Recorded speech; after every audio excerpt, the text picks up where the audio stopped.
Well, I just got home from reffing, and not even that can spoil my mood. I'm in a really good place right now. If the Sens win, I'm happy. And if the Sens lose, I'm happy. I just want to celebrate another game they're winning. I just want to celebrate. Sens lose 5-2 to the Vancouver Canucks. How are the young guys now? I finally did it. I scored again. Quit taking penalties. The Sens are gonna blow this game. Way to tie up the stick in front. Not. Well done. Just well done. You better believe we're gonna be having a penalty chat at the end of this one. What a time to be alive! What a long and brutal season that was. This team, man!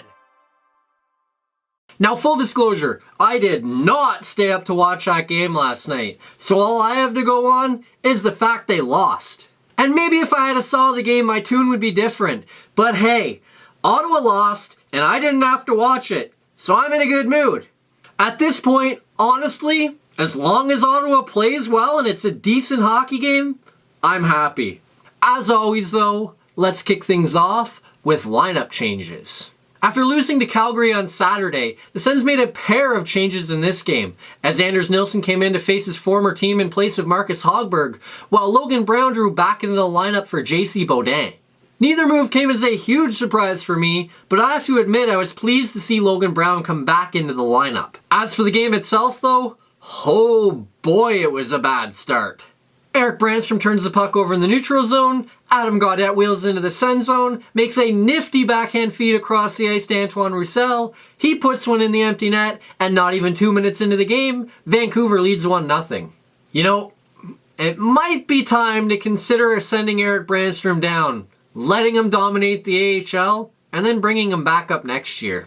Now, I don't pretend to know exactly how to manage young players, but it would certainly make sense to me with the way Brandstrom's playing and the fact that he's an offensive defenseman and he's not putting up points, that it might make sense to send him to Belleville and let him get some mojo back. That's just me. Then about 2.5 minutes later, Logan Brown turns the puck over in his own zone, Tanev gets it at the right point, he fires a shot on goal, Tanner Pearson tips it by Anders Nilsson, and it's 2-0 Vancouver. The Sens are a young team, they're going to make mistakes, and oh boy are they ever doing it in the first 5 minutes of this one. The Sens then do an excellent job of settling into the game. But just before the period's 14 minutes old, Vancouver's on the power play, Besser fires a shot towards the goal, Pettersson tips it by Nilsson, and it's 3-0 Vancouver. Hainsey stands in front, but doesn't really cover anybody. That gives Pettersson the time to tip it by Nilsson, and already this game is getting way out of hand. And then about 1.5 minutes later, Jordy Ben fires a shot on goal, Zach McEwen tips it in front, it beats Nilsson, and it's 4-0 Vancouver. You know, I really thought the Sens figured out this front of the net thing. Then 3 of the first goals, a guy is left standing wide open in front of the net and tips it by the goaltender. Maybe I was better off not watching the highlights. Thankfully, it doesn't get any worse from there, and the Sens head to the second period, down 4-0. And when they come out for the second period, Marcus Hogberg is between the pipes as Anders Nilsson gets lifted after allowing 4 first period goals. Now, I know Nilsson gave up 4 goals on 15 shots in the first period, but it's kind of hard to blame him for that. How many times do you want to let somebody stand in front and tip it right before it gets to the goalie before you decide, hey, maybe this is something we need to cover and maybe we need to help our goalie out and do a better job in front of him? Thankfully, the Sens come out in the second and are much more focused, but Demko makes an unreal save on Pajot, another terrific glove save on Connor Brown, and keeps the Canucks in front 4-0. But finally, Tkachuk and Duclair are doing excellent work around the Vancouver net. They're jamming at a scrambled puck. Pajot comes in as a trailer, scoops up the loose puck, fires a wrister into the empty net, and it's 4-1. Pajot, Pajot, Pajot, Pajot. Unfortunately for the Sens, despite some excellent pressure in the second period, they can't beat Demko again and head to the third down 4-1.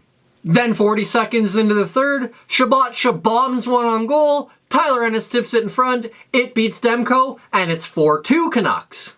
Here they come! But not even 7 minutes later, Fantenberg's slap shot from the blue line eludes everybody including Hogberg, and it's 5-2 Vancouver. Well, they tried. Sort of. Neither team could find the back of the net again, and the Canucks skate away with a 5-2 win. What a brutal first period, and that was the difference.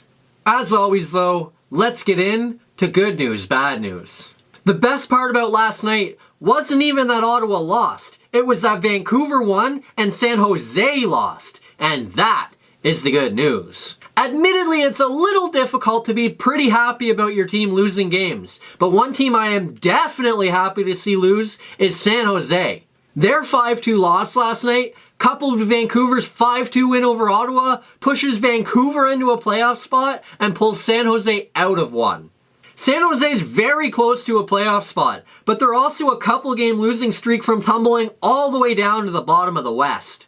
With Ottawa holding San Jose's first round pick, the worse the Sharks do is the better that Ottawa does. And Vancouver's win last night, coupled with San Jose's loss last night, pushes Vancouver into a playoff spot, takes San Jose out, and that is the good news. Now, for the bad news. Ottawa could not cover the front of the net last night, especially in what was an awful first period, and that is the bad news.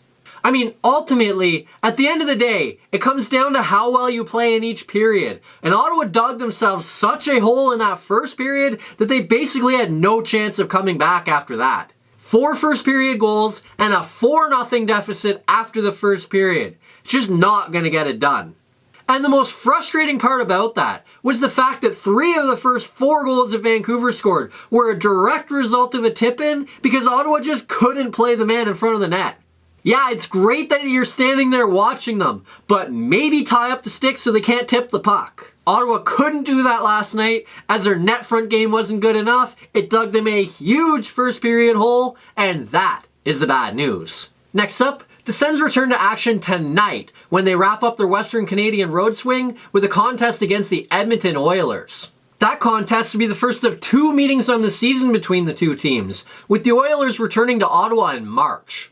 Coming into the contest, the Oilers should have a slight bit of momentum over Ottawa, as they picked up 3 of 4 points against Ottawa, while Ottawa picked up 2 of 4, as Edmonton won 4-2, while Ottawa won 4-3 in overtime. And so far this season, the Oilers have been excellent, while the Sens have been, well, you know. Ottawa's 29th in the NHL standings, while the Oilers are 6th, with a 17-9-3 record. Oh, and the Oilers have Leon Draisaitl and Connor McDavid, who have 37 goals and 101 points between them. Oh, and on the second night of a back-to-back to boot. So that's gonna be fun.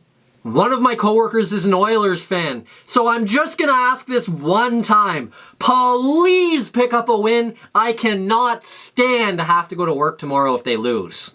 That's it for this video. Hit like if you liked it, subscribe to the channel if you haven't already, share it with anybody you know, and today's question of the day is, what would you do with Erik Brannstrom? Do you keep him up, or is it time to send him down? Let me know what you do down below, and we'll see you later tonight when the Sens visit the Edmonton Oilers.